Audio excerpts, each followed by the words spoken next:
Yo, what's up, guys? I hope you're having a wonderful day wherever you're at, and today we're gonna go do the Accursed Play Gauntlet. Now, I know a lot of YouTubers have already done it, but I'm gonna basically expand on that and explain to you why it's a pretty good gauntlet to actually go through and replay many times. So, before we enter into the auditorium, I want to explain to you why people, you saw mass number of people actually was at the house right there. Was because many people want these TCs called Pigsy, and I actually have it on my life, but the spell, I mean. But this card is actually pretty comparable to Unicorn, as it's almost double the heal for one more pip, which is considerably and arguably one of the best healing cards there is. It even matches up to Rebirth.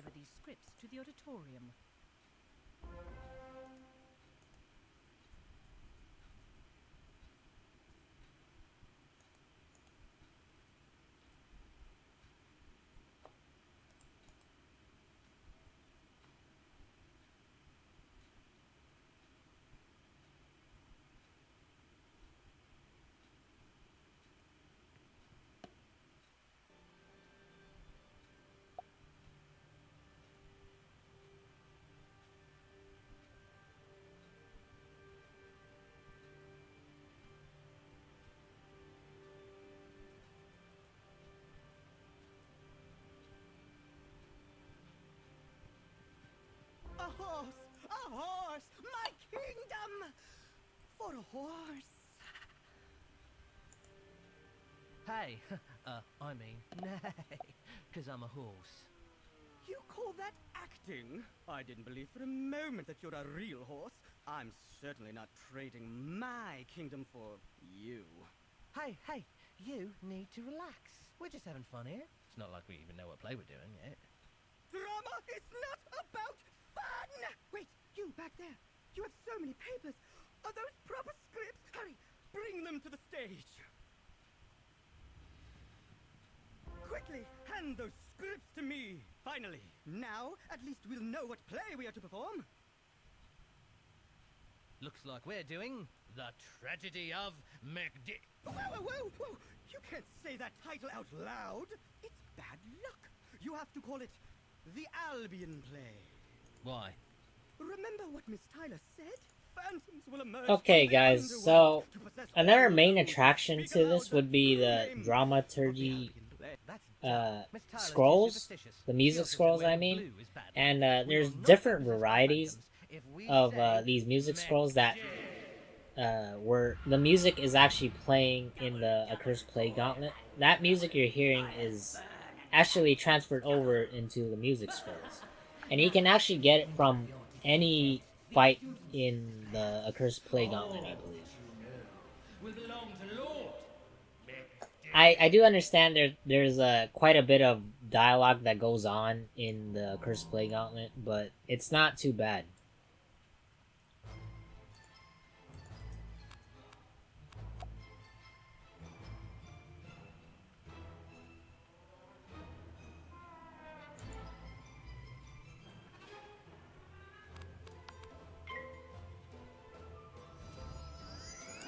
One other thing I want to note is that this dungeon actually drops Dragon Horde pack here. So if you're feeling up to it, you can actually farm this gauntlet just specifically for that gear look, because the Dragon Horde pack is retired, although it does make appearances sometimes now and then. Or you can actually do the Lost Pages events, although King's Isle doesn't really announce it too often. I do believe it's gonna come back in September during King's Isle's, Wizard101's 10th anniversary, but that's a slight speculation on my part. Ham-fisted paraphrasing. I'll never live it down. Yeah, I guess someone should tell Miss Tyler we accidentally unleashed phantoms on the playhouse. Not it. Not it. Looks like the burden falls to you, fair production assistant. And hurry up, I cannot work under these conditions. The music is pretty good. I mean, they hit the notes quite right. On the dialogue, it just fits. They said the name of the Albion play, but it's cast! It was written by a madman using a quill pen dipped in such stuff nightmares are made on. Invoking the title of Lord Macbeth's play opens a gateway between our world and an abyssal undertheatre called the Downstage. The phantoms there are starved for amusement. They crave new acts, new interpretations, the sort of drama only mortal experience can provide. So they capture actors from our realm to entertain them forever. And now that I say this, I wonder if this was a wise choice for a student play. But there's no time for blame. We must expel the phantoms. The stagehands manage such logistical rigors. Consult with them in the prop room.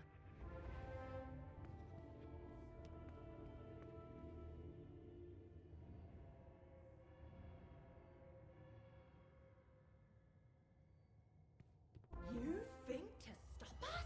Do you know what we are? Not mere shades. We are that which sustains Macbeth, his followers, his phantoms. Get it? Phantoms? Well, we're not interested in your feedback.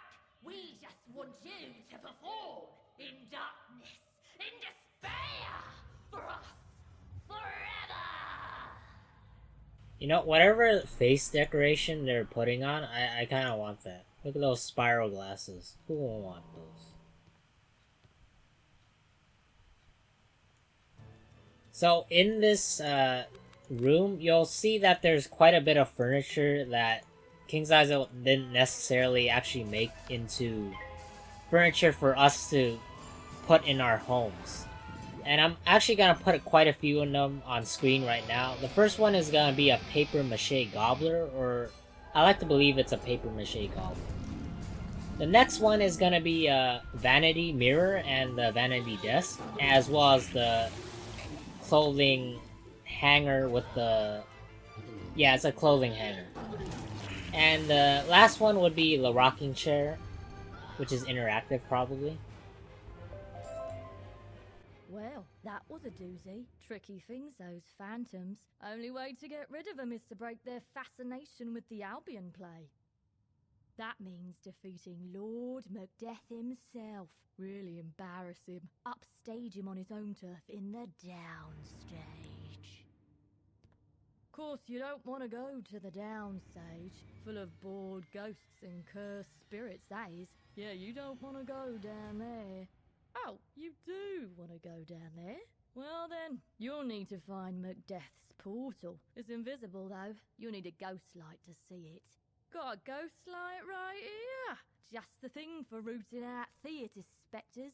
Place it outside the auditorium to reveal the downstage door. So as I've said before, there's quite a bit of furniture and quite a other bit of furniture that we've seen before, like the Halloween stands. But the rocking chair is pretty unique because we don't necessarily have a rocking chair, and it's sort of like a baby rocking chair in a way. I just hope it is interactive, that, you know, it rocks back and forth and it sways, and you can actually sit on it. Like the, you know, spooky carnival furniture item.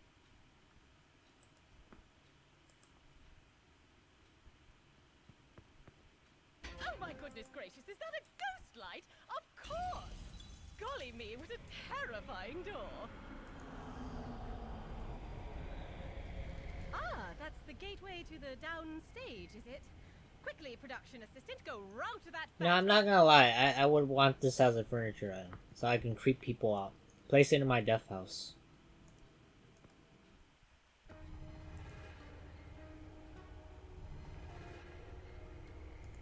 All this world is but a stage. My stage. I am the director. I am the star. I am the key grip. And you are but a poor player who struts and frets their hour upon the stage. But here, your arc is ended. Your last line has been read. Your 2 acts have played themselves out. Now, it's time for a requiem. So before you head in, I know most of us have a lot of TCs, so what you want to do is actually discard them. I know I have a lot of TCs on the second account. So I'm gonna begin by discarding quite a few of them, because McDef does drop one valuable card, as I've said before, and that would be the Pigsy TC. So I'm not entirely too sure if his mobs that he summons actually drops Pigsy TCs, because I haven't really gotten it from any of them. But you know, if you want to have the minion drops, try to wait and not kill him on the first turn. If you do that to McDef, he will not summon the minion, so you won't get the drop from the minion. The drops from the minion are actually separate from McDef, meaning that for whatever reason the gold drops are separate. So basically what it's gonna do is after McDef's McDef's drop, is gonna drop gold and the minion's item.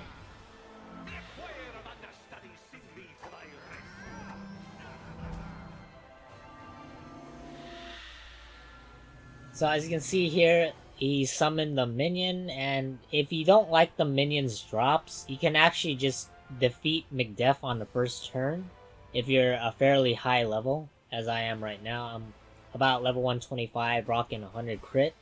So I'll crit every single time.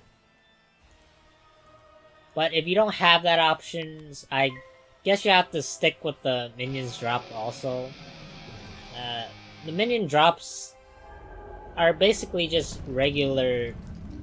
There's really nothing interesting on the minions part as terms of drops go, but McDef actually drops 2 unique pets.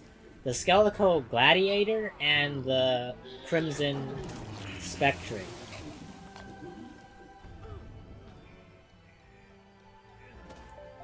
Well, what do you know? We actually got it. Huh. Our revels are not ended. The curtain will not fall. The fat lady ne'er shall sing. As long as my name is properly spoken, I will never fade. So, I'm starting to think this play's really lost its punch. That battle sequence was weak. Wanna go see something else? I hear another magic school is doing the cursed play. All spell that ends spell. It's got to be better than Duff or whatever this was. Fie! These spectral fans are such impermanent creatures. So as you saw right here, I actually got the Crimson Spectre. I've gotten 3 of these on my alternate account.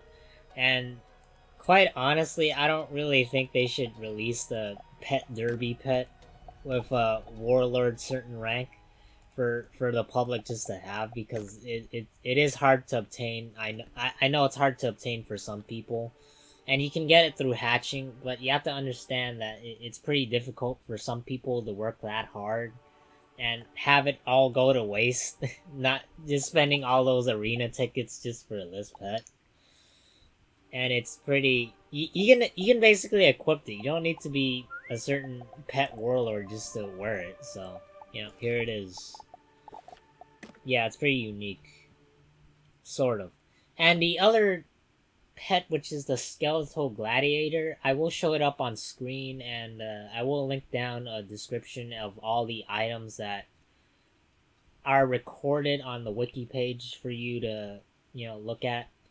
But let's turn in the final quest. You're back? Have you bested Lord Macbeth? Splendid! Hopefully everyone's learned their lesson not to discount superstition. Knock on wood. Thank you for all your help, production assistant. I give you a check plus for Dramaturgy Club. So last thing I want to say to wrap things up is that I hope you have a pretty nice day. If you didn't, I really do hope you have a nice day.